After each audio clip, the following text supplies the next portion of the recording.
Preschools and early intervention centres here in Singapore will ban all parents from entering, except for those with newly enrolled children. The change is part of tightened measures in response to the recent spike in COVID-19 community infections. Alif Amshah with this report. And riders, etc.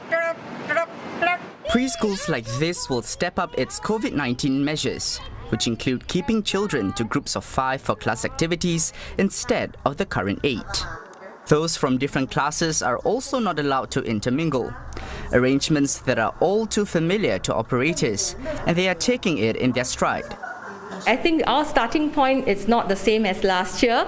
So we are already used to doing things virtually. We are already used to having restrictions in place to make sure that we minimize the risk of any infection for our children.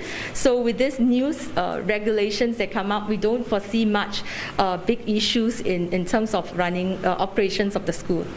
Parents will also not be allowed to enter the premises.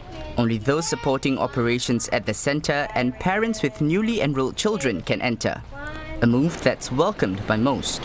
Whatever it is really for the safety for all preschoolers, which is really very well appreciated. With all the measures taken, I think she's in pretty good hands, and yeah, no problem there. Meantime, outdoor activities can still go on, but in smaller groups. But those looking forward to field trips and learning journeys will have to wait a little longer. Those activities will be suspended until further notice. Even so, one preschool says this will not compromise learning.